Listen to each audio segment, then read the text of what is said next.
look in the eyes of my brother without shedding a Yo, what it is, what it do, how you be? Welcome back to the InforMILLy Honest Podcast. We want to thank y'all for joining us on another week. We are four brothers from the Miller neighborhood of Gary, Indiana, coming together and conversing, chopping it up, challenging each other, or just passively having conversation. But above all else, we root ourselves on being forthright, vulnerable, and most of all, honest.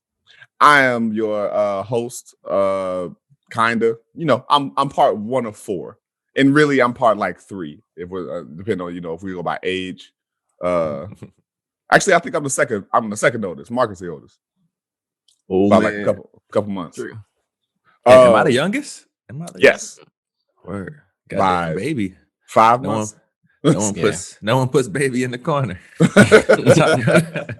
Baby boy. Yo, these terrible jokes are already starting. Shit. We got less than a minute. My name is Josh. Also, we got Aaron, the baby of the bunch, if you will. We got Adam. What's up? He's the third child, means that people care about him the least, and he works the hardest. That's not true at all. We love Adam, and most of all, we got old man Marcus. Man, what's up? Yo, how y'all feeling, fellas?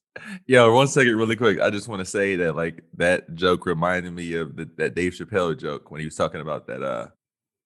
I think it was like a couple in the front row, and the dude was Mexican, and the wife, or the chick was Asian, I believe, and like she got mad at this particular joke. Like he was saying, like, yo, all I'm saying is you're gonna have the hardest working baby in America. That's one of the that was one of my highlights, man. He has many, but that shit had me rolling. Yo, David is and forever will be the GOAT, in my opinion. Congratulations to him. He owns his name again. I don't know if y'all saw that. People rallied around for him. That's crazy, man. That shows you what fame can really do. Who else had done that aside from like Lupe in that way when they're like fighting a system of sorts, or having like a dispute? I don't think I've ever seen that before, particularly with Dave. I think he got a cult following, and it's impressive. I think people realize that we need that. We need Dave in this society. I agree. Even though I find it interesting that these last few gigs that he's put out, he's called them specials, in which I need to redefine how I see specials, because I'm like, because normally special to me, man, it's either half an hour, an hour, and it's comedy. In which they have been neither of those things. Mm-hmm. True. I guess it's special in the sense that we got to see him. It's special every time you hear me tell a story. Everything. That's what he's doing. He's just telling his story. Yeah, in which I still think he's genius in the way that he does it. Mm-hmm. Like how it always starts out very anecdotally of some larger theme to always bring it back to his situation. He's good at that. Yes, it's brilliant at that. Because because it's exactly like you said, he'll start off telling this thing. I'm like, okay, where is this? This is all true, but where is this going? Mm-hmm. And then he figures out a way to like make it come around. It's like, okay, I see it now. Sometimes I wonder if he even think that he's going off rail into the end. Like, let me bring this back around. Yeah, dude. And then he just ends it like, or maybe I'll just take it. I was like, so good, dude. That's what she said. And she did. She followed through. But yeah, man. It'll forever be a thing of while I love the craft of stand up and study that shit just because I love the science of it as much as I love the comedy in it. I don't know of any other comedian where something happens in life and I can take that back to a Dave reference so often. Yeah. That's true. Yeah. Yeah. Yeah, he's But the only like, person I could think of like that. you know, We And- participated and- in an experiment and it's come out successful each time. It's crazy. and it even when like the social zeitgeist is kind of caught on to it at this point, because now every time Ja Rule comes up, everybody brings up the Dave joke. Yeah. But like it is that thing where, you know, something was just happening in conversation where yeah, I don't even want to bring up a But reference right now, but like, yeah. But you know what's crazy to me is it seemed Mhm. like that has grown over time.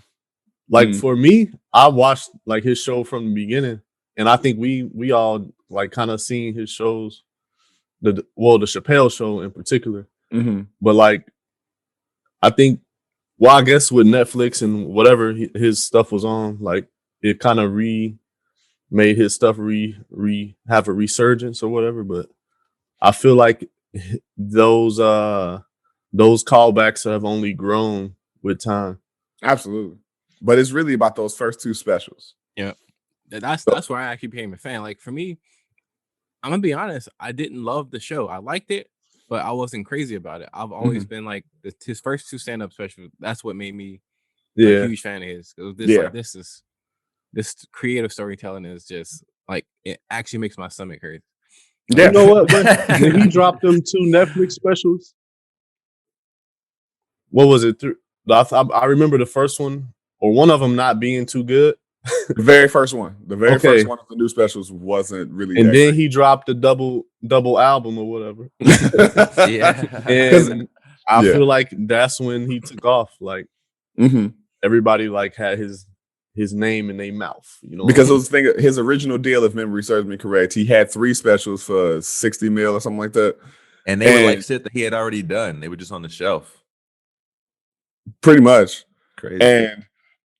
And then he threw that last one, Equanimity, in there just you know, like, hey, we built a good one. We built a good relationship. Go ahead and have this fourth one. Mhm. But then Sticks and Stones came, and that was the closest thing to his original 2 specials for me of all of the ones that he made. All of the 5 that he's made in more recent times. Sticks and Stones was the closest thing as far as like gut-wrenching laughter. Not even say I think the first 2 are gut-wrenching laughter. I think Sticks and Stones is brilliant in its comedic perspective. But those first 2 are just ridiculously funny. Yeah, like it's him being him, but they're more silly, I guess you could say. Yes. But then his newer stuff is more like, kind of makes you think like, dang, that's a really good point. And I like that though. I like that he's kind of changing the game, because it's only a matter of time before we see young up and comers start doing that type, like where they're not necessarily trying to be super funny necessarily. They're just making like really good points that happen to be funny, kind of like that, or like maybe the laugh isn't the primary goal. Isn't the point. I think Carmichael does that. Yeah, he's funny. Gerard Carmichael. I can get that. I also think he's a troll. Yeah, he is. I can see that too. Like purposely, like just trying to stir up shit. Yeah, but in a good way though. Like I don't mind it. Yeah. No, not at all. I fight tooth and nail for his sitcom all day. Yeah. Yeah, that was dope. Yeah, Dave's, man. He just like even when he's gone for years, he just has a way of staying irrelevant. His like irrelevant, because he's been relevant. relevant. Relevant. Yo, don't throw no IR in front of that, man. No, we heard you say let the video tell the truth. Adam, please play this back.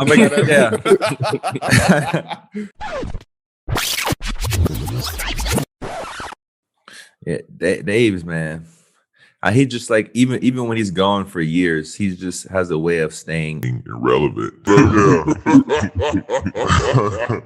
Are we going to have to hire a stenographer? What's going on?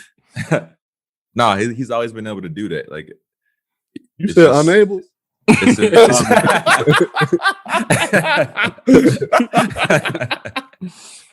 It's impressive, man.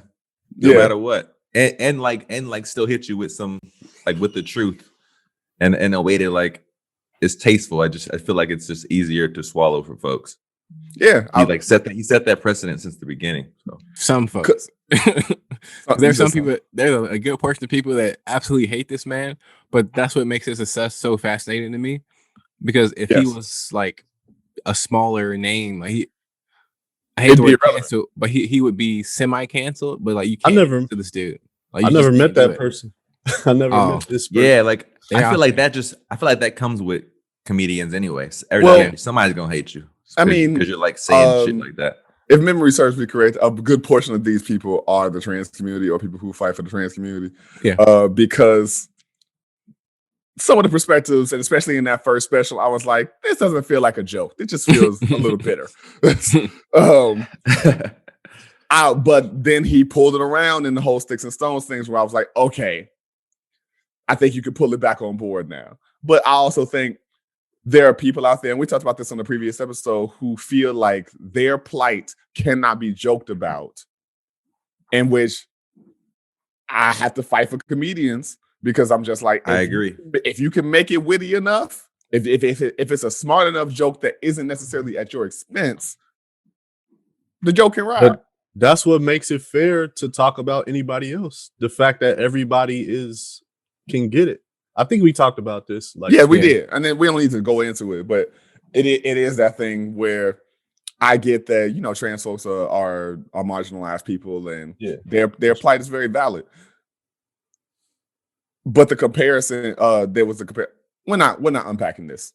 Let's move right on into the check-ins. It was like, that aside, we're just gonna. You don't want them problems, bro. just gonna dodge those bullets. And this hey, in case anyone's like, hey man, I thought we was being forthright, vulnerable, and honest. This is a vulnerable moment to go, you should shut the fuck up.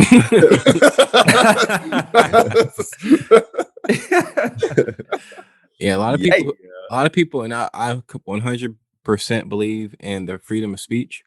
But freedom of speech doesn't mean that you're free from consequence of what you said. So I agree with that. For sure. By all means, you can say whatever you want to, but just realize that people also have a right to react. And in this situation, before we put our foot in our mouths, we're gonna just move on. Just move on. But and I want to say this, Adam, because I know it's been said plenty of other places, but we're just gonna reiterate it for our listeners. Freedom of speech has nothing to do with person-to-person interaction. Yeah. Freedom of speech means that the government can't fuck you up with some shit that you said. Meanwhile, Joe Smo Jenkins can immediately fuck you up. You wish? Yes. Yeah. You might get knocked the fuck out. Yeah. Because that doesn't apply to people. It applies to the government. So people who try to make that argument is like, yeah, you're stupid. You don't know the actual law. Hey, real quick, what y'all think? I know we got a topic, but what y'all think about like freedom of press? Like, should they actually be able to like stand outside your home and stuff like that? Like, I know how they run up on you. Like, I know that's like a celebrity thing, but anybody can get it. Watch that be the name of the episode. But I personally think that there's a thing of freedom of press means that people are the press is allowed to report on anything, in my opinion, as long as it's honest. I've never been a big advocate of tabloids and all that kind of shit. Let people live their fucking lives. And people who, subscribe that far to celebrityism or whatever, that are like, oh, I really want to know what Daenerys Targaryen, because I don't remember her real name. Emilia Clarke. I want to know what Emilia Clarke has on her avocado toast. I'm like, you need a life. You need a fucking life. Yeah. I had mentioned that series called Manhunt. With the bomber or whatever. Deadly Games. Yeah, Deadly Games. I keep forgetting the second part, but it kind of touched on that because like dude was like catapulted into the press, but it was a legal thing. And it's like it kind of show how it can it could wear on your family and in your life. Like Right. you never had this attention, but now everybody You know what? Too, following you and stuff. in situations that I don't know if this is how similar this is to what you're saying, but it just made me think of like sometimes before you're officially convicted of a crime, before they even have sufficient evidence, the press will come out and say you pretty much did it. Yeah. And the whole world's already assuming that you fucking did it. It's like, damn, that shit can sway juries and stuff. Conviction. What do they call that? They call it conviction by press or something like that. Convicted by media. The court of public crazy. Opinion. Like that doesn't like feel honest. I'm with Josh. Like make this shit honest and like. But that's kind of like the times we live in, though. Like you're guilty. You're guilty at accusation. Not only that, but like the it's like social media like puts the logs in the fire, kind of like the public gonna have their own opinion with minimal facts about it, Definitely. Because the other side of that being, I get how truth, for whatever reason, truth seems in today's age subjective,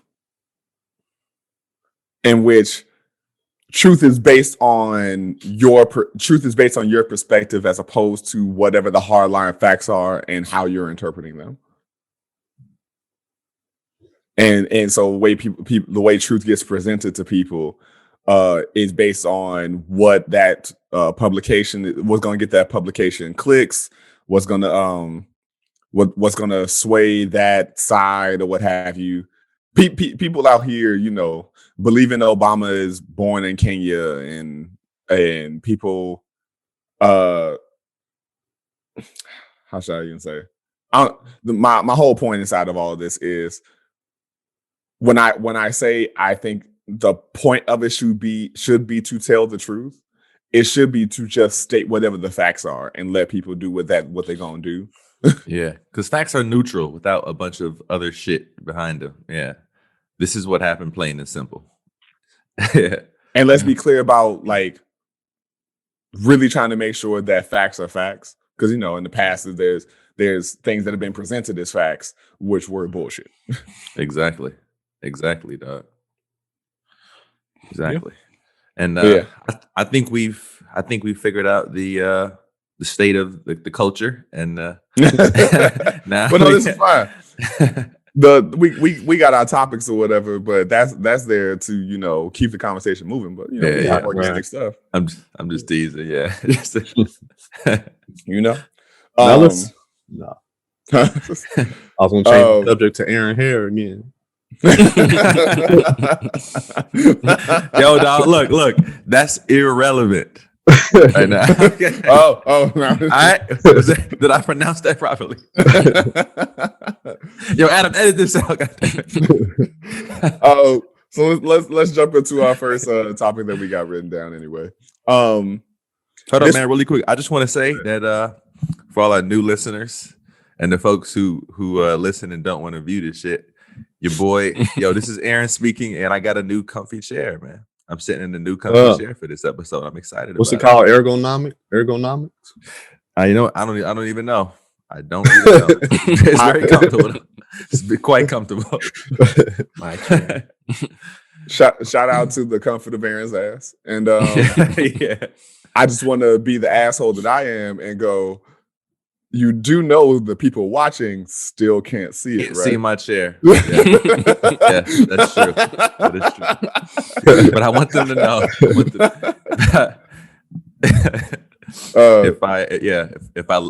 If I look a little more pleasant today, it's because of this goddamn chair. I mean, hey, a good posterior caress will get your day right. So about that word ergonomics. It applies. I've just heard this in furniture commercials. So this was inspired by our guest on the last recording, Samuel Trumpet the third, and sorry, my brain froze for a quick second. The question being, at what time of day do you feel you are most creative or most productive, and why? That's a good yawn on you, Adam. Ooh, that was. look like it. That look like it. You got 4 hours of sleep back. Yeah. That's funny. I guess I'll go kick it off. For me, that's a pretty easy question. For me, it's definitely first thing in the morning. Because I like to save my evenings just for chilling and relaxing or whatever. All cool. Shooting some b-ball outside of your school. But yeah, I mean, like, I guess that is the why. Like, the why is because I'm fully energized for the most part. You know, especially on weekends, because that's typically when I am doing creative stuff. It's on weekends. So yeah, the mornings when I'm fresh and got my whole day ahead of me. Yeah, it's pretty much it. How about you, Marco?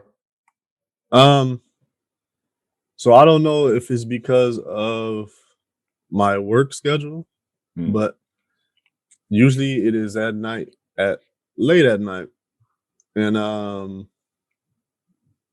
so when I really think about it, it may have been always like that, because like when I make a design or work on some music or something like that,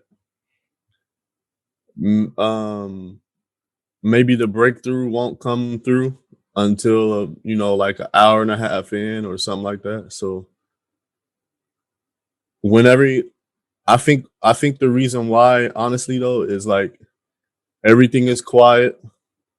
Everybody is, up to their own, or either sleep or up to their own thing. So it's like those are the moments where, when it's quiet, that my creative voice can flourish. Yeah. But for real, like I think that is it. Maybe it's something with the moon. You know what I'm saying? I don't know. Okay. that lunar access does it for you? Yeah.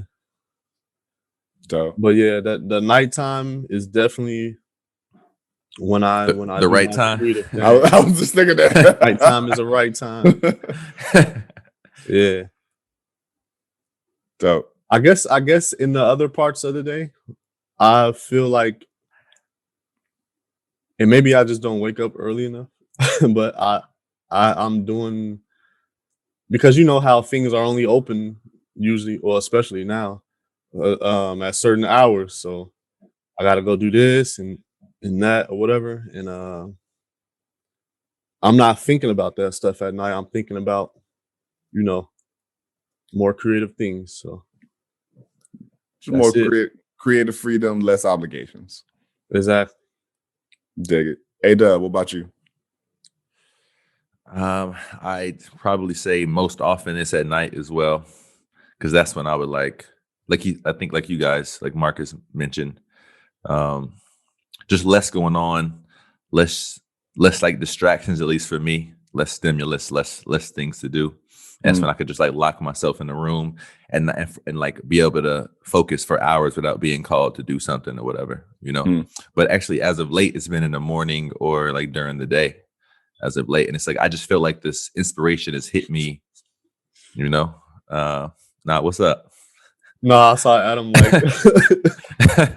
like celebrating for his approved. He's like another morning person. 1 and 4. Yo, that's 2 and 4. 2 and 4. It's up to you, John. But yeah. Yeah, hold on. Well, yeah, as of late. No, I wasn't cutting you off. I'm just trying to see what my team looking like.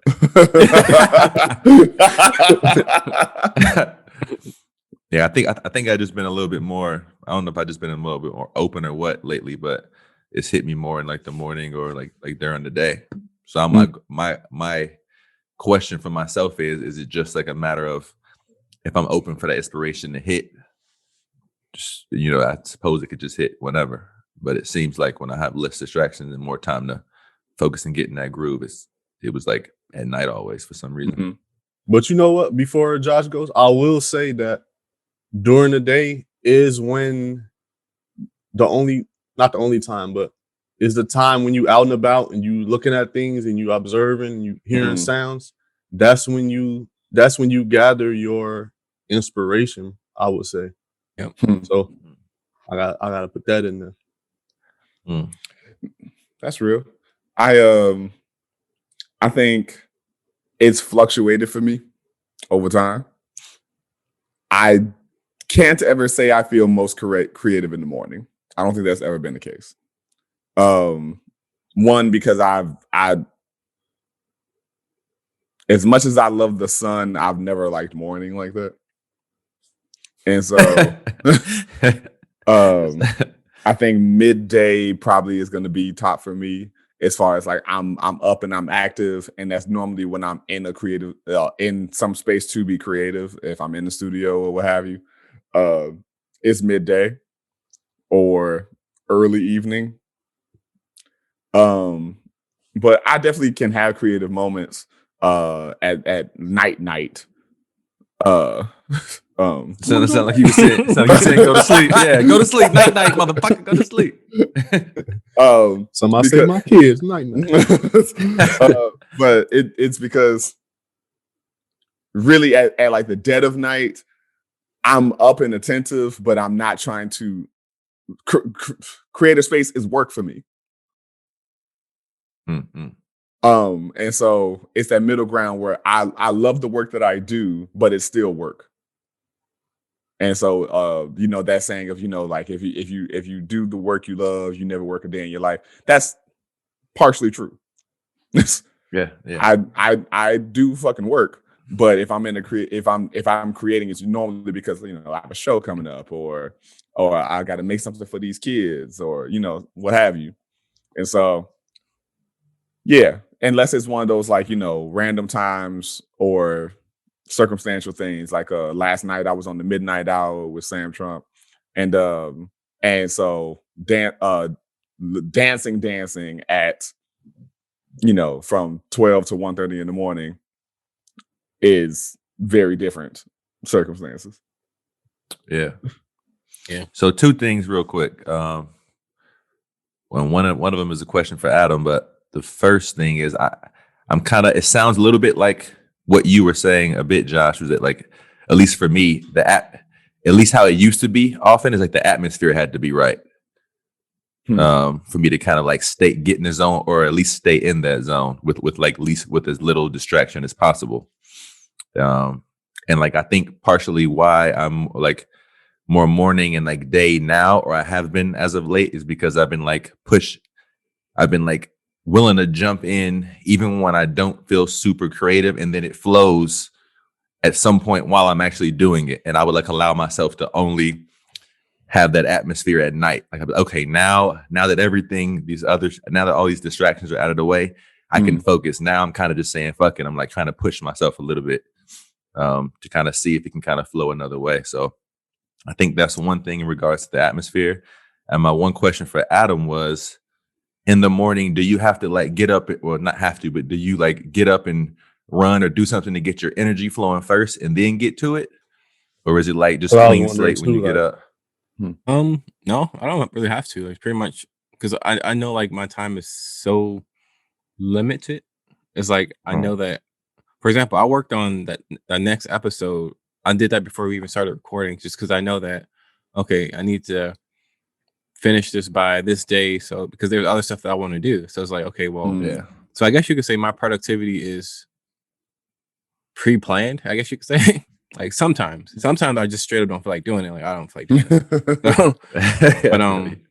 But for the podcast though, I've been setting aside time to do it, because like I got to get this out on Thursday no matter what. So it's like, okay.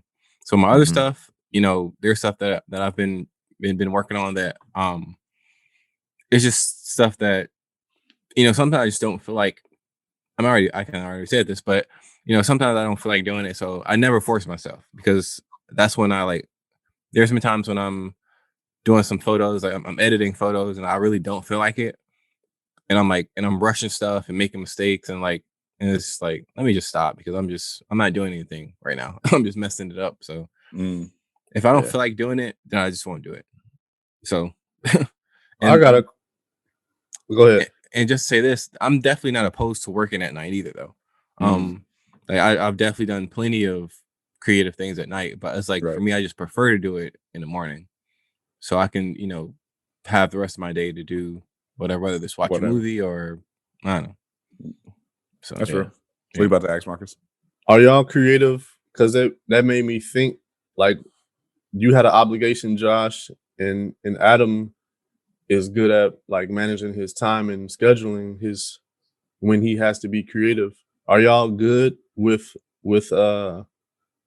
having a certain like scheduling when you have to be creative?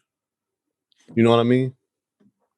I Like when you at 2:00 I have to do this, and it got to be good. It got to be so relevant. I've been hit. I'll use the word relevant since it's in the past. I've been hit or miss on that. Like I've been hit or miss. It's just like it was a little more challenging. Like I would say, like most often. Only as of late now, I've been kind of saying, all right, I'm gonna give myself 3 hours today to work on this drawing or whatever. And whatever I do or don't do on that 3 hours, that's it. Mm-hmm. So if I fuck around or if I'm just not productive for whatever reason, that's the 3 hours. You know what I'm saying? Like that's what I'm giving myself. And that's like, it also kind of helps me zero in and say, oh yeah, this is like critical. Find that, like, not necessarily find that zone, but even I've just found that if I getting going is the toughest part. If I can get going, then eventually I'll flow into some focus. So it's like a thing where you kind of train yourself to be productive when you give yourself a certain amount of time or a certain time. In a way, but at the same time, I feel like it doesn't. It's in a way where it used to feel unnatural, and now it doesn't feel as unnatural. It doesn't feel like it used to feel like I was forcing it. That's why I'd be like, I'm gonna just wait till the atmosphere feels ready and things just hit me in a certain way. And that is when when you have to get it out, or like when I have to get it out, that's when it just feels best. But now I'm definitely better about, like, I have this allotted time. I was able to do this shit before. I should be, it's possible to do it again because I did it yesterday. I got 3 hours, and even if it's like 30 minutes left and that's when I hit my zone, I just got to accept that. Yeah, for me, it's by design of my craft. Yes, I have to, because got to be clutch. Because it's a thing of every circumstance is different, but we're talking about just like straight up professional realm of it. If we're in rehearsal from, like, our Sunday rehearsals go from 12 to 8. And so that's a 7-hour rehearsal day with an hour lunch, right? A shift right there. Pretty much. And it's been worse in times. We have also done like 11 to 9. But let's say 12 to 8. In that time space, let's say the first hour and a half is class. That doesn't necessarily mean too much creativity. It just means we're warming up. That means we're getting our body, minds right and all that kind of stuff. You can be creative, but it's in like a really rigid structure of this class. Then I got to work on someone else's choreography for the next 2-3 hours, right? So there's creativity inside of what they're doing, but I have to focus on them in that moment. Then for another 2 hours, I have to create work. So that's a whole nother space of creativity, and I only have this block to do it because studio space is being paid for, dancers are being paid, everybody is on the clock. So you probably you've been doing it for so long, like you probably train yourself to be productive and creative at the same time. Yeah, and it's that thing of you don't necessarily have, in pretty much most cases, you don't have the luxury of going, all right, let's see what we can get out today. You've got 10 hours in a 4-week process to get a 8-minute piece of choreography done. And also people looking to you to be that guy, That's what I'm probably saying. That's what I'm saying. Like you in front of the room, you got to make the steps. The dancers Yeah. can't do that. Like they can, but I'm not one of those choreographers who, and not trying to say it's disrespectfully to them, but there's some choreographers who do what we call structured improv. So I give you an idea, and I want you to interpret my idea, and through movement of your own voice. But then at the end of the day, I'm gonna say I choreographed the piece, but I didn't make any steps. Dang. Yeah. And so, but that's its own lane and all that kind of stuff, right? So yeah, and just by the structure of how I do dance and how dance kind of is, you have to be creative and productive simultaneously within an allotted time. Because if you don't finish your piece in the amount of time they gave you to finish your piece, unless you got mad clout with that organization, a lot of you could be sued, fired, for the you could be sued for the money that they did pay you already. It's a lot of circumstances going in there. Okay, so they pay you. You said they pay you already. So do they pay you a certain amount and then they pay you the rest after? Most of the time you get paid. Something? Most of the time you get paid in some kind of like installments. Got you. Okay. You might get paid half before the rehearsal process starts. You get paid the other half after the piece has gone up. Got you. It depends on the organization. Got you. Okay. All right. I got a quick question for you, since you're just explaining that. Like, sure. So you wouldn't be considered a freelance dancer because you work with a company, right? You're not. I'm both. Okay. Because for the sorry, go ahead. No, you go ahead. Finish. I have a follow up for that. Got you. Freelance just means I can work anywhere, in which I can, because the organization I work for primarily, we don't have a 52-week contract. Okay. And so majority of the year I'm kind of on my own. So as long as I don't schedule stuff for when I have to work for this organization, then yeah, I'm freelancing. My follow up was gonna be, is that scary? Like knowing that, like, okay, I'm out here, I'm looking for work, but obviously, as we know, it's not coming every day. Like people aren't hitting you up with jobs. So like, does that ever scare you? Like not knowing, like, it definitely has.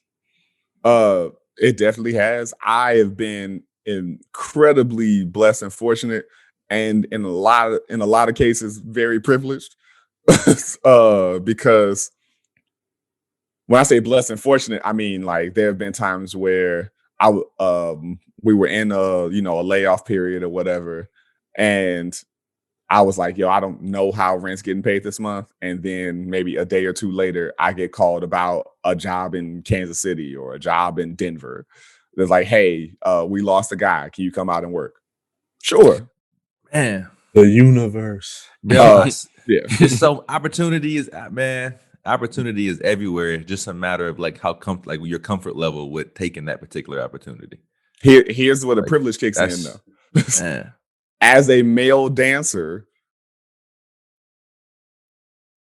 there's so much allotted to me that wasn't like a norm thing for women, because women come a dime a dozen. Testicles. That too. Yeah, that'd be like that's like 99% of it. but it's literally a thing of like, sure, I'm a very hard work. I have a high decent work ethic. I'm reliable and all of that kind of stuff.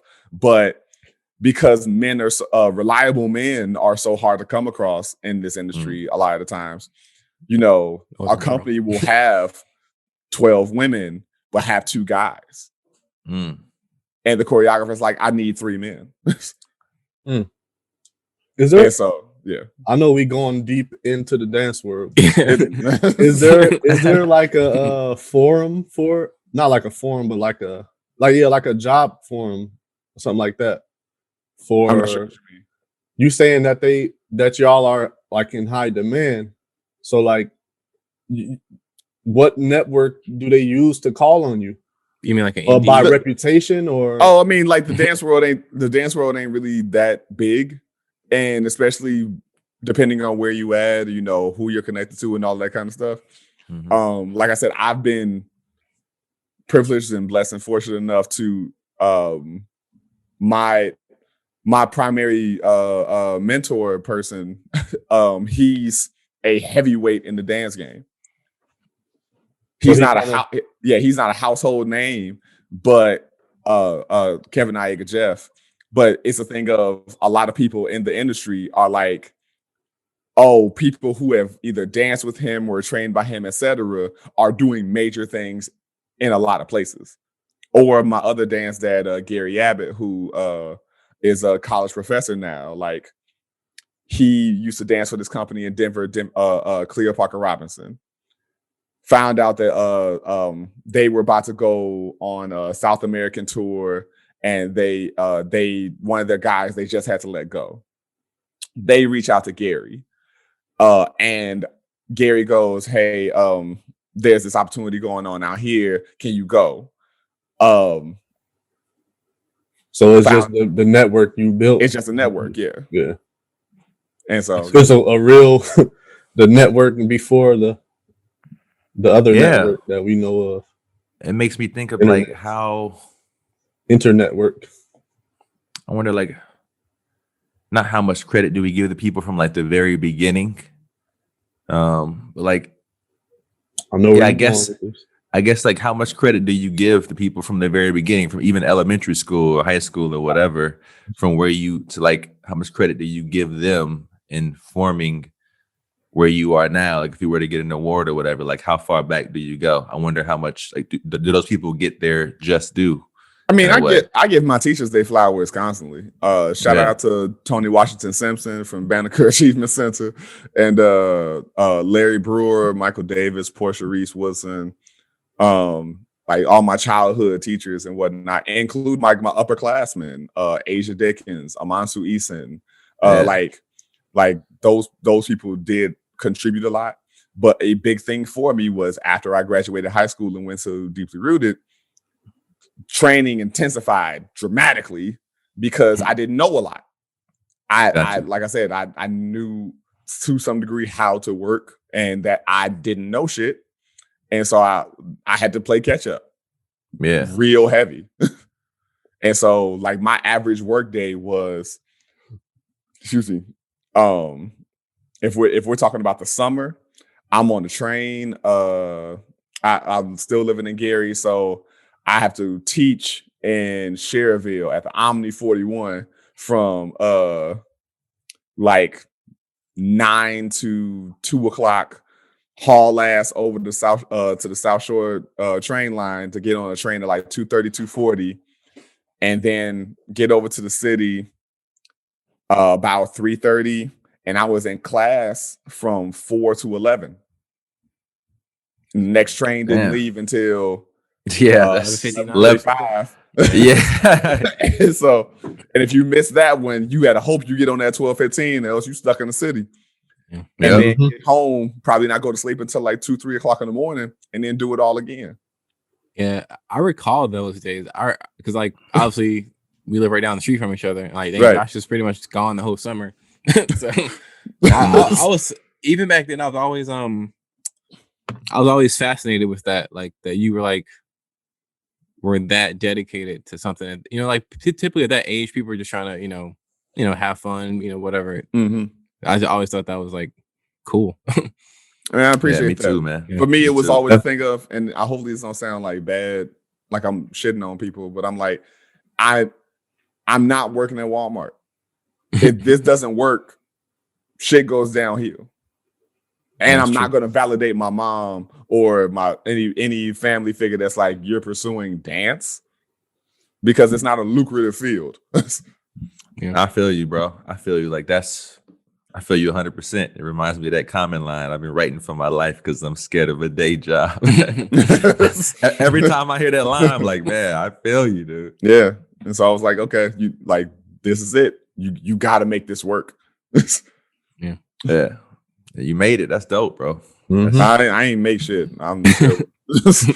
I mean, you still. I mean, you know what I mean. You're still. I know. In that field you choose. Right. I just stay away from. I try to stay away from stuff like, I made it or I've arrived and all of that, because I'm like, in real life, I'm I ain't nowhere. I'm out here just trying to make work that I care about, and hopefully people will care about too. Yeah, for sure. Well, yeah. Okay. Well, that's my biography. So, Yeah. It was just so easy to be like, yeah, just keep asking questions to John. Yeah, I mean, it's interesting because well, obviously we know you pretty well, but it's like we don't know a lot about that world, you know. Yeah. So it's Yeah. like it's just interesting to learn those details, you know. Today And a lot of people don't. Dancers get no respect. Dancers are very highly disrespected in the American perspective. Yeah. Oh, really? Like it, like just even outside of just like the lack of care, time, energy, and funding for arts and schools and whatnot. You think dance in particular is pretty low on that totem pole? Dance is probably the lowest on that totem pole. Wow. Okay. What was it? Between newspaper articles I've seen saying like dance is the second worst job in America. Damn, I did not know that.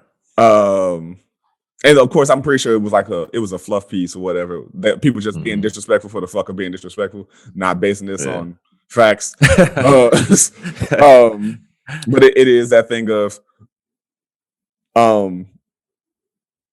to have to constantly kind of educate people, and not that I mind, but when you get a gig or people reach out to you like, "Hey, could you dance at this thing? We got like $50 for you," and I'm like, "The fuck am I supposed to do with that?" Or you just spent $50 to fucking drive all the way out there.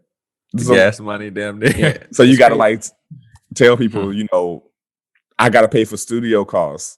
I got to pay for transportation. If you want me to look like something, I gotta buy some clothes so I can have something like a costume for you. You got to pay for these 20, 30 years of training that I don't put into making sure that you get a real product and not come in here looking like, you know, the Dolly Dinkle School of Dance. And your reputation, they know they getting quality, you know, when they come to you because you got a track record. And so, man, that's so frustrating because like I'm not a dancer, obviously, but I do other things like photography. I build things, and like there's an individual that we actually went to school with, and she reached out to me and was like, "Would you mind making me a?" She used a word I've never heard before, but essentially it's a gigantic cutting board for the most part. It starts with a C, so it's a fancy thing that I've never heard of before. I don't know, but like a French term or some shit. I think so.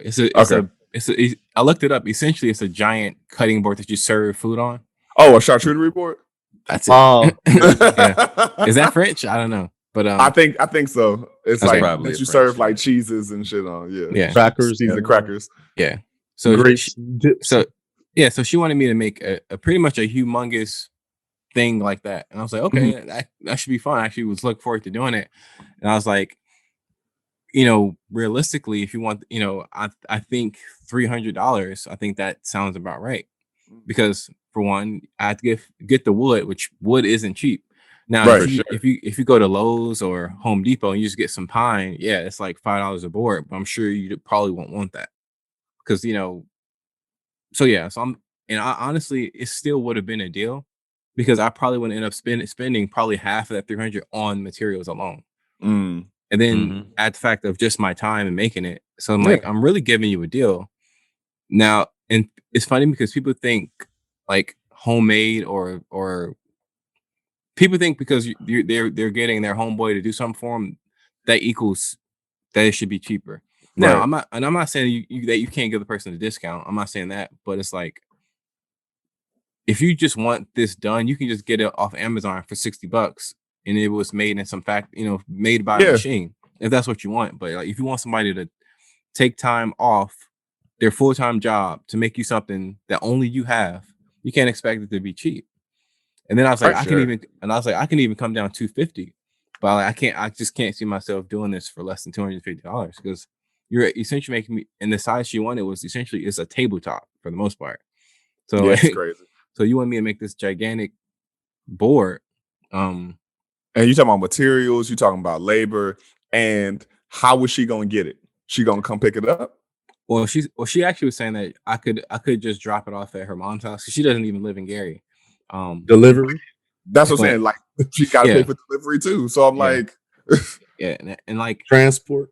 Come on, man. And I get why $300 sounds like a lot of money for a cutting board. Essentially, I could see that, but like, when I broke it down, I'm like, look, this is why, it's like, and if that's still too much, then I can't do it. Like, sorry. But also, Yeah.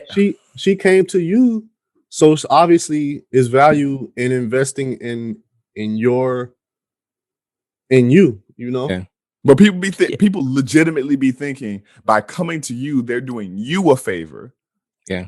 Because they think they're bringing you business, and you're like, if you really knew you were bringing me business, then let me handle the business. Yeah.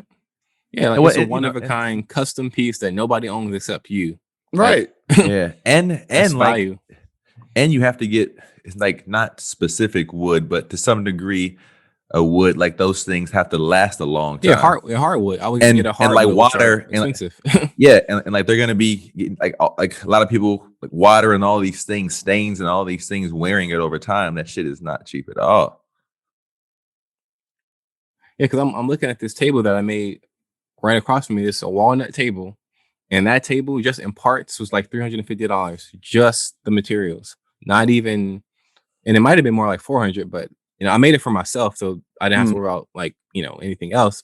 It was for me, but I'm like, people like really don't know what it costs for anything, whether it's dance or photography or carpentry. Like, it's like people just don't understand that stuff. How much $1 costs? Yeah. That's one of my favorite songs by Kendrick. I'm hoping that like once you maybe like, that's why like itemized invoices are really helpful.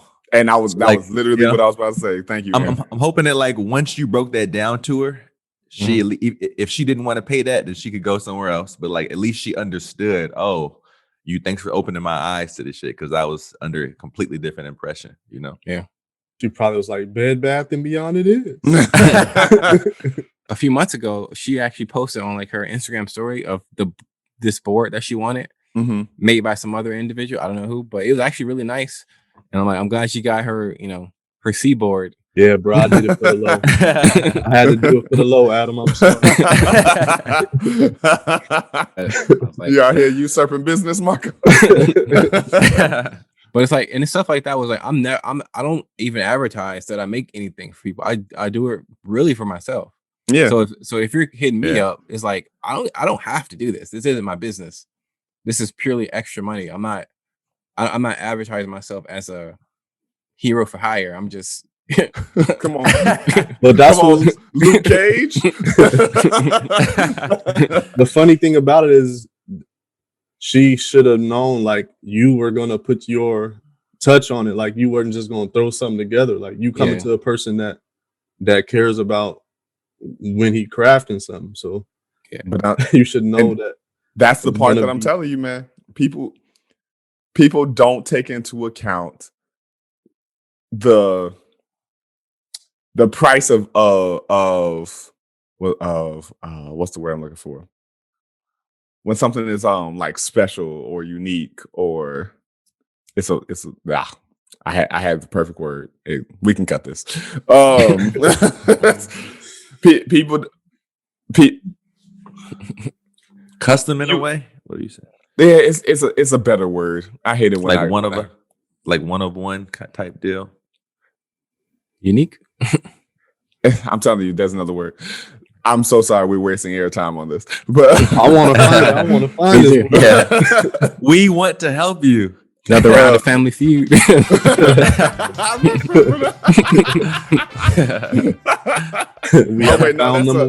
right. Yeah. I'm tripping. There we go.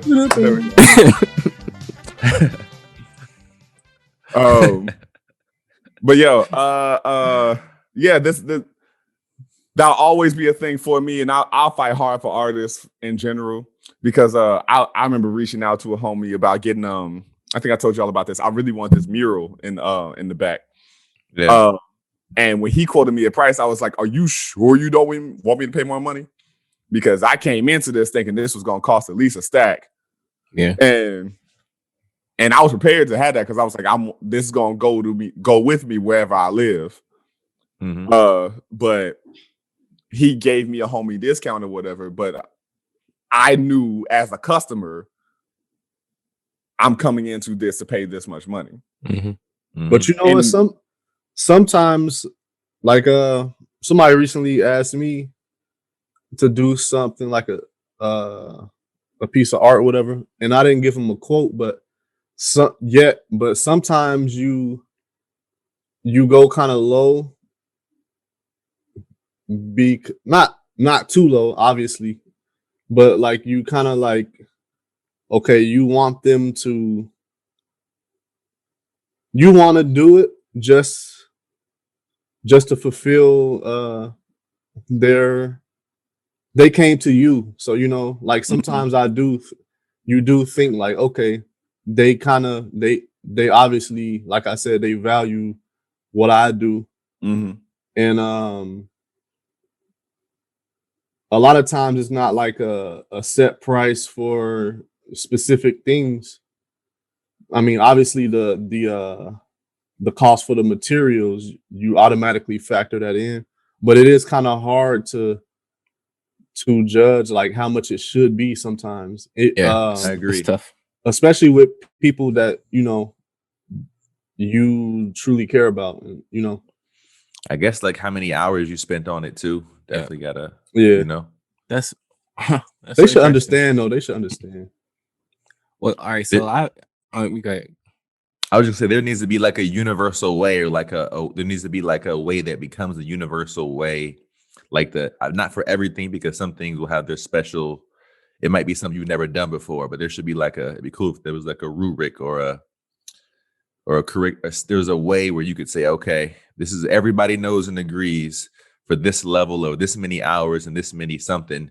Let's start here at a base, and then like all the unique extra things we can, you know, figure that out for like the unique situations that you've never created this type of thing before or whatever. That'd be cool because it's tough. It is, and I was actually gonna say, it's funny that we're having this conversation because Kirsten, she's actually working in she's actually doing this this behind the scenes for this. I guess I shouldn't say too much, but she's doing this behind the scenes for this production, let's call it that, out in Chicago, and she's working for her uncle. He's essentially the producer of this production, and he came to her like, hey, I want you to shoot, you know, just behind the scenes of what we're doing. And of course he's like, you know, how much, you know, what's your rates and stuff. And you know, she was kind of stumped for a few days, like, I mean, how much do I charge my family? Because, you know, you don't want to charge too much because, like, dang, that's my family, but you don't want to charge so little, and it's like kind of like more of a hassle than it is worth doing the thing. Because if she's going to, and this is like it's like a 2-week thing, so she's going out to Chicago, not every day, but almost every day to shoot this thing. So I'm like, you know, so we kind of sat down and figured out, well, think of it like a job. Like if you're working a job, you know, how much money would you want to make? You know, $15 an hour, $12 an hour. I mean, like, what's your hourly rate? And then, like, you know, and it's tricky when you're shooting like a video for somebody because you're there physically shooting the thing, but then you got to take it home and edit it, and then you got to do all these things. Yeah. So, you know, so like there's like the fee of just me showing up, and there's the editing fee because that also takes hours and hours. So, so yeah, it's unseen. I got some thoughts to offer toward that. So it is especially when you're starting out, because she's done a lot of paid work, but not a ton of paid work. Like she probably does a few things a year, not like she's like week after week she's getting gigs necessarily. So it is kind of hard when you're starting off to quote people because you want them to agree, but you don't want to lowball yourself where like you're wasting your time. So the initial question I usually ask is, what's in your budget? Yeah. Like what is your actual budget? And a lot of things can be determined from that, because one, if you tell me your budget on a 2-week shoot is $2,000, I'm gonna go, you're lying. There's no way it's that low. They can only afford like $50 to give you. And so, like, you know, give me your budget. I can tell you these are the things that are going to go into what I have to work on. And then I can, if they give me a ballpark thing of let's say they're like, hey, in real life, we can probably afford to pay you, $1,200 for your work. Mhm. You can easily just go make it 15. Like you could just round up to whatever the closest 500 is. Yeah. And then and tell them why. That's the biggest thing. Like, exactly. Yeah. this is what you're gonna get. So that way, explain why. And I was saying to her, like, don't just throw a number out there because they're gonna feel like, oh, you're just throwing a number out there, just see if it sticks. Like if you give them like a detailed, I'm gonna be doing this, you're doing that, you're gonna get this. The itemized, what's the word you use? Invoice, yeah. And they're like, okay, I feel like I'm not being cheated. Deal. And that's kind of all it is. And you could do is like show them previous works that they've done for somebody else and what they paid. And just be like, yo, and this was on the low end. You know what I'm saying? Yeah, this was that $1 million joint. I did all this work for, No. Don't ever. I would advise against that actually, because if you go, I did all of this for this amount of money, for this lower money, they're gonna go, well, why can't I get that? That's true. That's true. You ain't gotta say low. You ain't gotta go low though. You like, hey, this was my last one, and I got even better. That's what I'm saying. Yeah, that's what I was getting at. Yeah. You like, hey, I did all of this, and especially when. This is going to sound slightly conniving. If they don't know anything about your shit, throw terms in there. They don't know what the fuck you're talking about. You had to triangulate the. It was like, yo, I can render this all in 8K to make sure that the minimum that you're gonna get is 1440 by 1080p. And like you just throw. And then I have to buy a flux capacitor for this project. Like, damn, flux, okay. Just throw that shit there. Be like, telling them, making it seem like they're getting these benefits that are probably very basic. Yeah. yo, the water density in this solution is just not. Agree theorem. Had the special SD card. So funny. And so yeah, man. You're not really jipping them, but just when you are the artist, you are the business. And as with any business, you gotta upsell. Yeah. You have to sell yourself in the same way that people sell bullshit products every day. That's true, because a lot of time, and I would say that about myself, like the business side is what the artists will primarily lack a lot of times. Yeah. Sure. Like you know your own value and know how to wield that, your creativity and turn it into profit.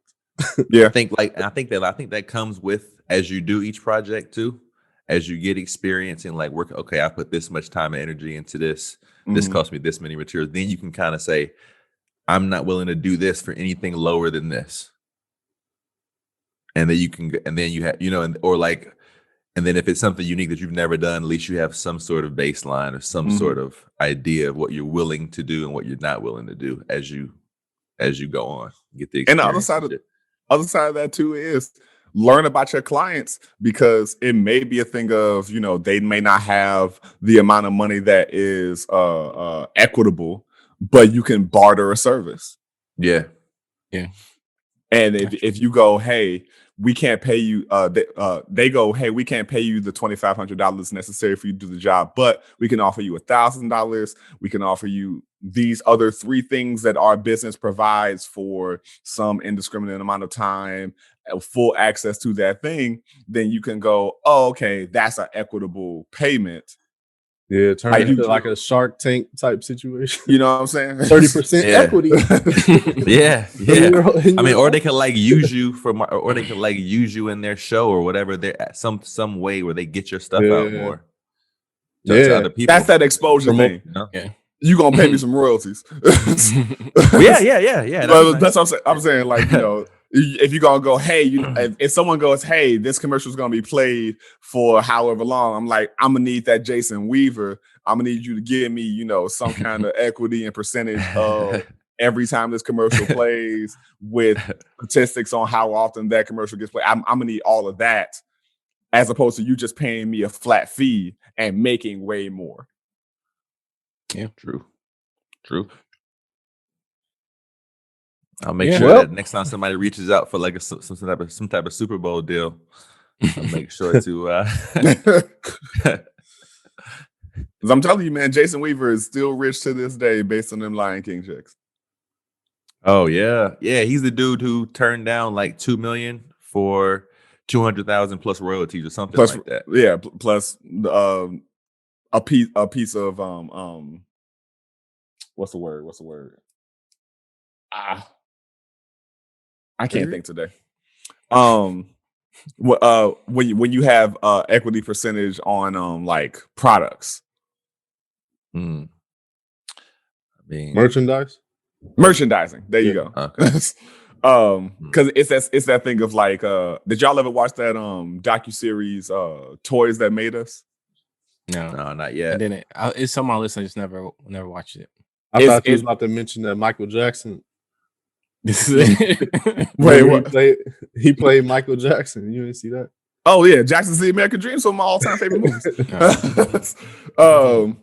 But no, I bring that up for a fact of like Power Rangers came to fame for the toys, not for anything else. The show was a success because of toy sales. Word, okay. I did not know that. I used to have one of those toys. I still have all of my Megazords in the other room. I had the Red Ranger, but it was like the tall one. And Yeah. James Scott stole it. Miss Parker's class. Yeah, we should find out where he lives and jump his ass next weekend. We've had first person to come to the door getting hit. We've had like Facebook conversations with James too. Yeah, recently. Times. Yeah, and he's That's cool. nice. Yeah, Yeah, I have no issues with James today, but back then, that is fucking hilarious. But yeah, it was this fantastic thing where like the dude, I can't remember his first name, but Saban, he saw the old footage of like Mecha Spider-Man back in Japan and all these old the footage that got used for Power Rangers and was like, hey, let me buy the footage because I think I can sell this to the American market. And so, as you know, like they only shot 30% of Power Rangers in the States because all the rest of it was already footage that existed from like the 80s. I didn't know that. So literally all the actual Power Ranger scenes of Megazords of them in costume is never them. That's crazy. That's I didn't all know that. That's all old Japanese footage that they just dubbed their voices over. That's genius. Word. I guess it makes sense different for like the movies there. The movies were like a little different. The movies were the only right? I think the movies were the only exception. That makes sense. Hence why they always look like so like the so quality of it looks so different. Yes. Yeah. Dang, I used to always laugh at them, like how they moved and stuff when they got big, like how the surroundings look like. It used to look like something from like a Celebration Station, one of those animated robots or like Chuck E. Cheese. Yeah. You know what I'm saying? Like, damn. Oh man. By the way, super random fact, yo. The person who created Chuck E. Cheese was also the creator of Atari. I did not know that. Back in like the 60s, 70s, this motherfucker was rolling in the money. Wow. Yeah, man. Which is another great docuseries y'all should watch, Game Over on Netflix. Yeah. That's also a great one. Most of those Toys That Made Us, Movies That Made Us, Game Over, like those ones that kind of surround shows, toys, and video games and how they influence the world, how they came to be. It's really fascinating stuff. Yeah, that's wild, man. That's wild. I guess we can go ahead and jump right into we can jump back to I was like, well, that was a lull. Let's jump into this main topic that has absolutely nothing to do with anything we've been talking about. Might as well save it. Yeah, that's true. Because we only got like I can't 21 minutes or something like that. Really? 20. I guess we did start late, huh? Unless Adam can see something different, like the runtime or whatever. Yeah, we got about 20 minutes left. Oh, I got a little subject that's yeah. Throw that in there. a spin-off Fuck that thing we planned. a spin-off series of what we were talking about. What's your I don't know if we talked about this before, but like what's some of our favorite childhood toys? Oh man, Okay. all my Okay. Lego Megazords. Mm. I'm pretty sure I have like most of the original Megazords and whatnot. I got Ninjor, the Zeo Megazord, just the regular motherfucker with the Falcon on the back. I remember that. I remember that. Like literally in my closet in the back. I still got all of them. Hey. I still got all my original Pokemon cards. Oh, what? Dang, I had those, I don't but have. those were Damn. stolen too. That was Stolen by Yeah. Lamont and Taylor. Damn, we're just throwing surnames and all. my parents put the Pokemon cards to rest because of these pastors that used to come to the church talking about they demonic and stuff. So it was over. It was over for my Pokemon. I had some good stuff, man. Man, I had some good cards. I'm sure I Remember- got my holographic Charizard in there somewhere. I know I had like Dang. a holographic Chansey or something like that. I remember I had my some nice- I remember the craziest trade I did. I was like, I think I was like in the 5th grade. Mhm. And there's this second grader on the bus that used to just there's always that one kid on the bus that talks to everybody for some reason. Yeah. But this was that dude, and he had a Ghastly, and I think it was like 30 HP. No, I had a Ghastly. It was like 30 HP. He had a Bulbasaur, which is like 120, Mm-hmm. and he wanted to trade me. I was like, okay, we traded. He wanted that Team Rocket. He I wanted that guess Team so. Rocket. That's like the craziest trade in Pokemon card history. And you know them cards are worth a lot now. Yeah, I mean, As I knew they back would be. then. Yeah, Kirsten still has hers too. I wish I don't still know. had mine. I don't think any of mine are in that good of condition. But I was so deep into it. Like every time I went to Walgreens, I wanted to buy one Yeah, or steal one. yo, Marco, I remember that was one of the Not that I ever did. I just looked at it because they used to be by the counter. I'm like, by the counter. And the pack right there. it's like, yo, let me waste these $4, man. It might be something good in there. And then when you go to different places like travel, they have different color ones and stuff. You might get something Mhm. dopier. Man, Yo, you know, I'm gonna say real quick, it's crazy how easy it would have been to get Pokemon cards if mhm. that world started later. Like if it started when we were like in high school and we like got into it then, how much more cards we would have gotten. Oh yeah, because we had all our money. Yeah, because we were Mhm. relying on our parents to buy, and like I'm not buying it, $7 for no cards or however much they cost. I don't even know. It's crazy that it was like how quickly that blew up, man. At least from my perspective, it seemed like it just It was blew up just so quick. dope, man. It was- Yeah, Yeah. it was cool because you would battle like random people Yeah. Mhm. at school that people that you didn't even people that you knew, but people that you might not have been like friends with, and you would pull out your cards and have a Mhm. match. I remember that being one of the few non-nigga ass situations me and Marcus had at Candy King. I literally remember the day I got there, and Marcus you were on the bleachers, like dueling somebody in Pokemon cards, and you saw me, and I was like, "Yo, Marcus," because I was so caught up in my world, I didn't even know you left Tolleson. Like we were talking and shit like that, but at the time, I don't know that we were as close as we got. Bro, in when high I school. met you at Mhm. Kenny King, it was amazing. Yeah, I was like, yo, Marcus, and I remember seeing you playing Pokemon cards, and and what the fuck? I think I was like, yo, Marcus, and you was like, yo, Josh. Dead. Like I don't remember who it was. Like you immediately won the fight. Like I think that was Young like Ash. yo, Ash, man, fuck Ash. Ash is the worst anime character in like history. He actually won a Pokemon tournament for the first time like last year. It's just been out for 20 years. He used to do Pikachu wrong, man. He used to put him out there for slaughter, man. Like Pikachu versus Mewtwo or some shit. You're like, yo, Every time Pikachu got to learn the new something.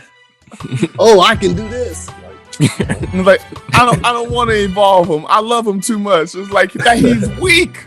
He is weak. He needs to grow up. Meanwhile, Raichu on a surfboard and stuff. Funniest thing is, man, like my main memories of Pokemon cards is like it started with Lamont and then like ended with Lamont too. So, yo, man, you stole my shit too. Were the Adams cards he was playing with? Like the craziest thing is like about these thefts that I underwent. Like I didn't know like who the culprits was till like years later. Like I didn't know he stole them until like wow, years later. Otherwise, I'm like, hey, give me my cards back.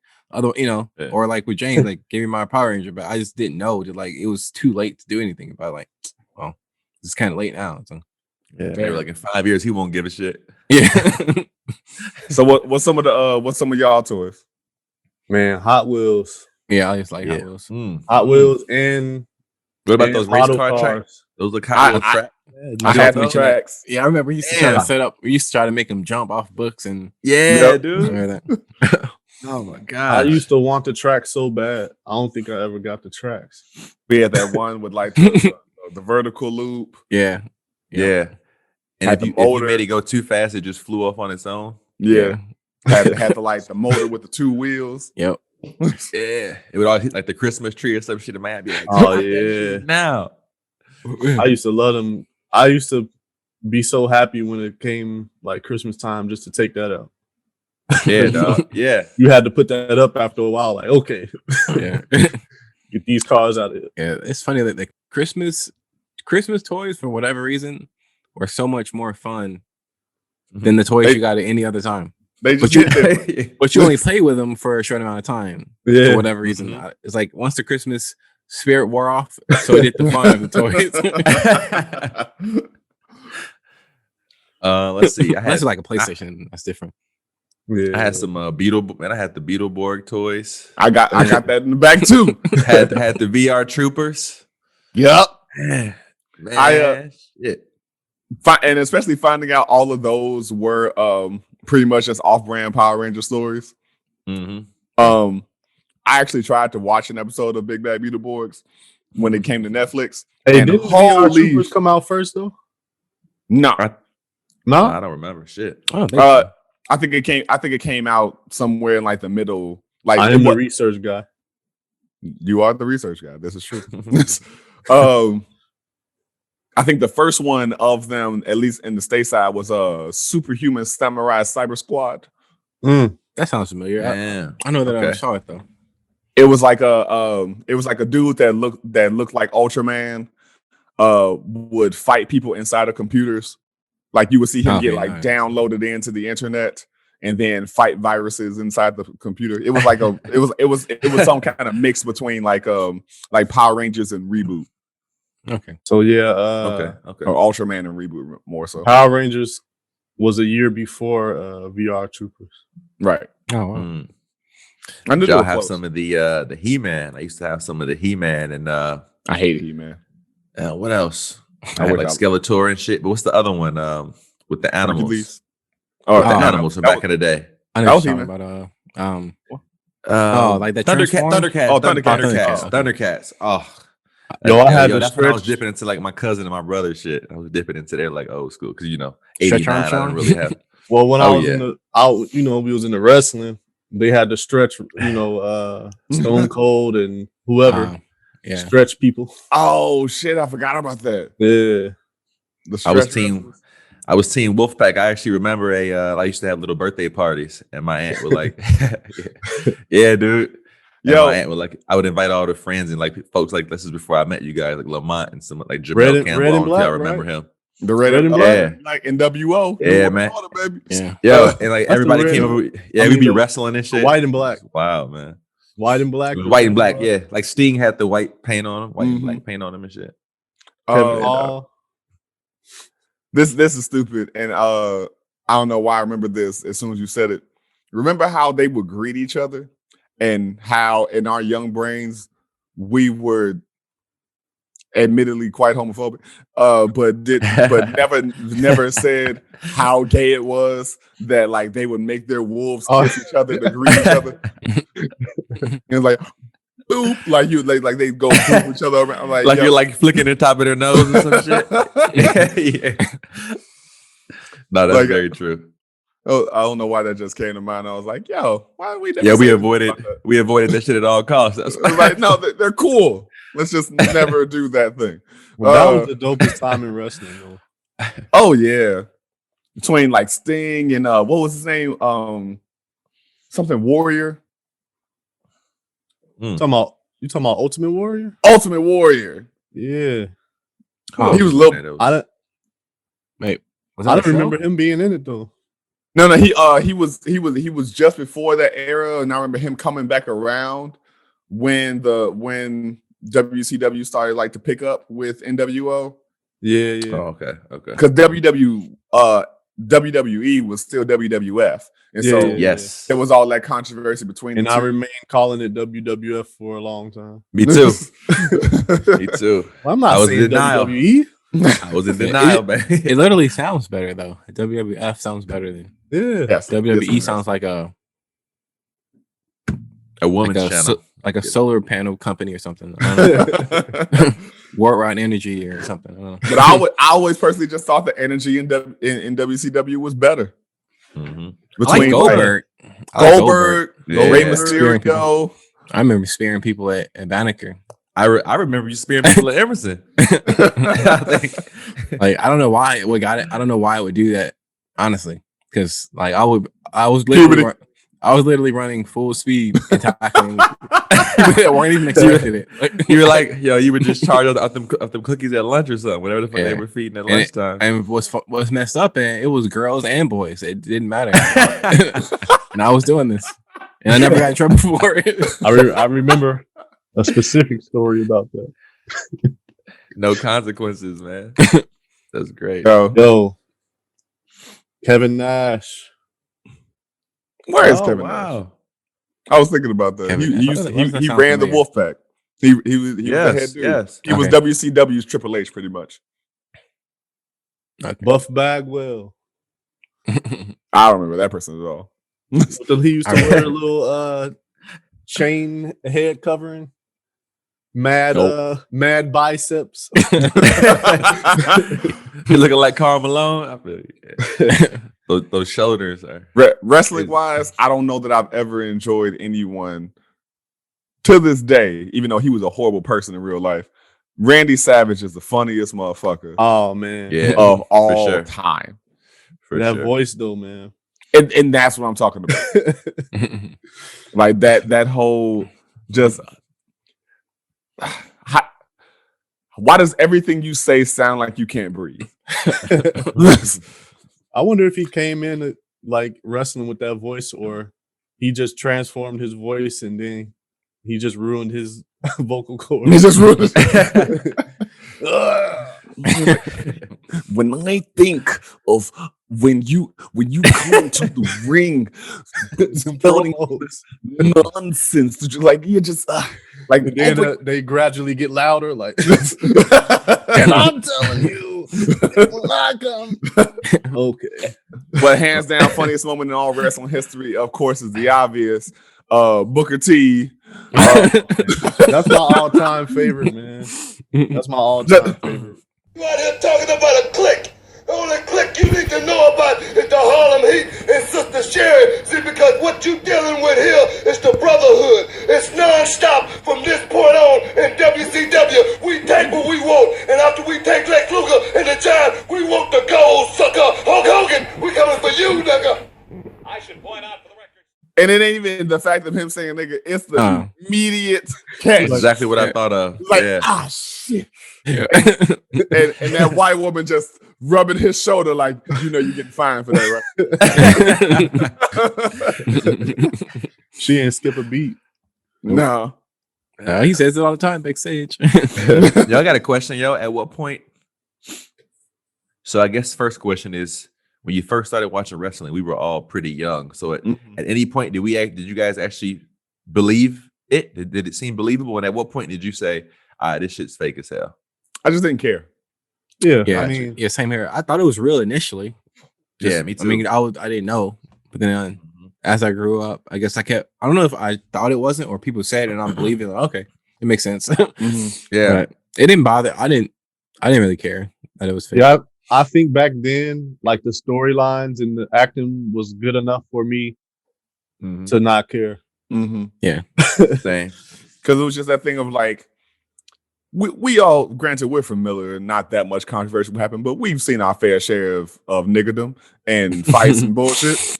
Yeah. And nowhere ever did you need to stomp your foot to punch somebody in the chest. For sure.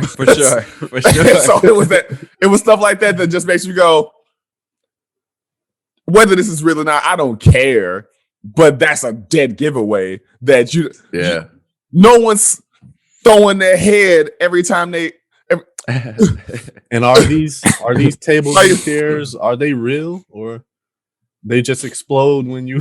I used to wonder that. That question actually ran through my mind. Like, how the fuck I is think this this happening every video- time.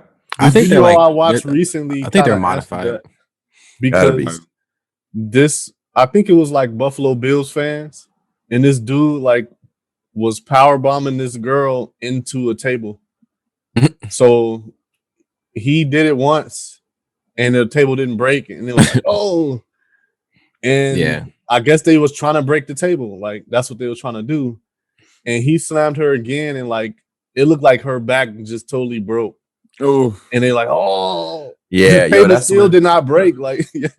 I think they're modified, or they it's probably made out of some weird weak wood, or maybe they like drill Gotta be. holes in it, like to weaken. so it could weaken the foundation. like they do with door, they do that with doors. Yeah. Like you see somebody just knock down the door super easy, like, like, what? Yo, that's when Mythbusters goes wrong. They were trying to prove some shit, breaking her fucking back. Damn. But I mean, and then there's those cats that like it wasn't Eddie Guerrero. Who was the cat that died? Bret Hart. Was it Bret Hart? Bret Hart Yeah. when he like swung in. Well, Eddie fell or Guerrero something. did he die died, too. but But not in that match. Bret Hart died in In the ring, was like, right? he jumped. Yeah. I believe jumped, he yeah. jumped down from the cage or something. Yeah, like something broke like some that. entrance. He did some weird. He was on some entrance or something that went wrong. And them cage matches, like, I know we say it's not real, but anybody can die from Yes. jumping off them cages. Yeah. because they're stuntmen pretty much. Yeah. The stunts are Yeah, real. Yeah. Like you said, They're there's something. But as far as who we're going to win the match was predetermined. Right. Yeah, It's yeah, pretty yeah. stuntmen. But Did you they're guys still hear they dropping 10 had? feet off a ladder? Yeah. Did you guys hear that they had like some of them would bring like razors in or something to cut themselves or whatever a little bit so blood would show when after you Yeah. get smacked in the face like 30 times, there should at least be swelling or something. Sometimes I would wonder, like, how did they start bleeding off of that? I used to But wonder sometimes that, they yeah. would hit each other for real. Like back, It seemed I don't like know it. about now, Mm-hmm. but sometimes they would definitely hit each other for real. Yeah, I guess if the match was like high, High a big, octane. Yeah. But it is big one of those, matchup. it is one of those things where like those moments in Power Rangers, just to kind of tie that back, when they would get like hit across the chest and like a spark Sparks. of electricity. Like- You're like, I was gonna bring that up too. You are a biological organism. How are you sparking here, bro? You're like a dragon or something. And you spark. Or just the Power Rangers themselves when they would Yeah. get hit and they Yeah. would spark and do a backflip, like off of a no- kick. nothing about this makes sense. You wear nylon, bro. That does not spark. That does not spark. Polyester blends. They don't spark. Yo, that's my vote for this episode title. You're wearing nylon, bro. Oh, for sure. For sure. I'm voting for that for sure. Oh man, that's fucking hilarious. I think, we got 57 seconds left. That was a good way that was a solid one. You got Okay. nylon, bro. It was a solid one. Oh, sure. I guess that's the cue to wrap up. But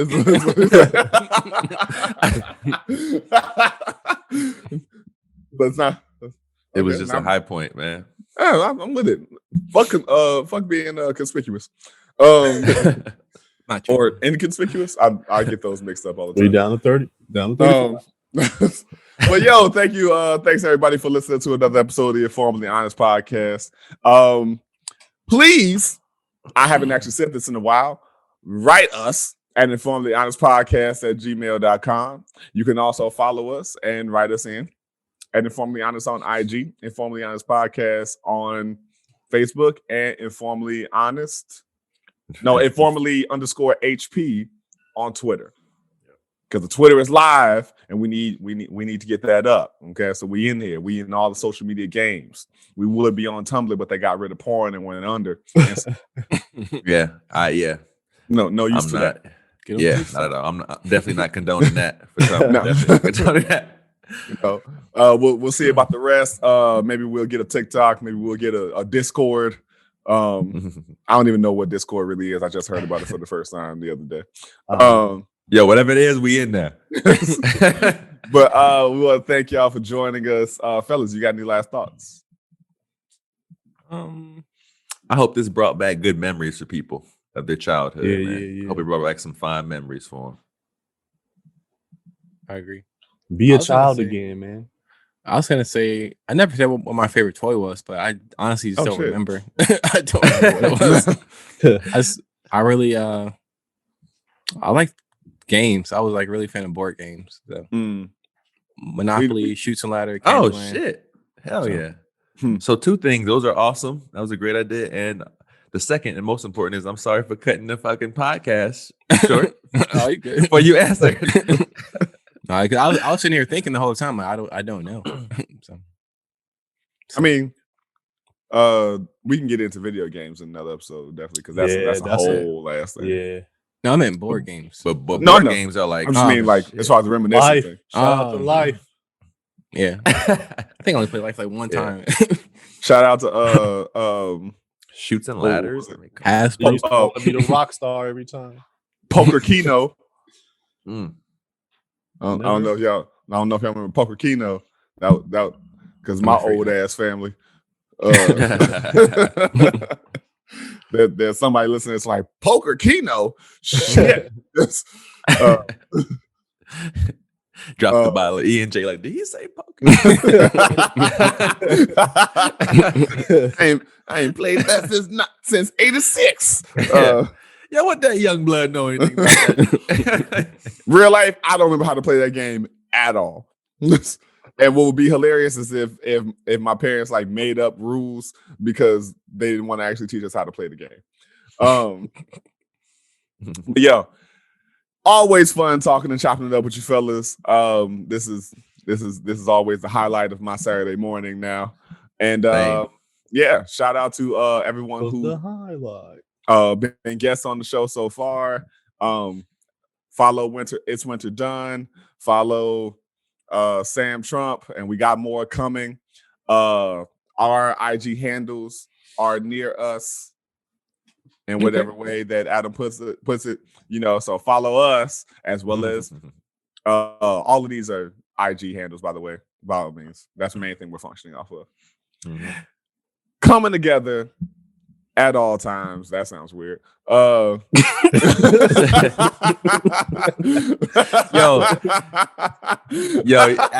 Adam, you gotta keep that in there, bro. You have to keep this moment in there, bro. Like Power Rangers. Clean it up a little bit. Missing that one person to make this a full Captain Planet team. But by all means, conversations always, if nothing else, are always going to be rooted in those 3 principles, and that's being forthright, vulnerable, and most of all, Honest. See, I ain't got to say it. You said it. Earth. I know you heard it.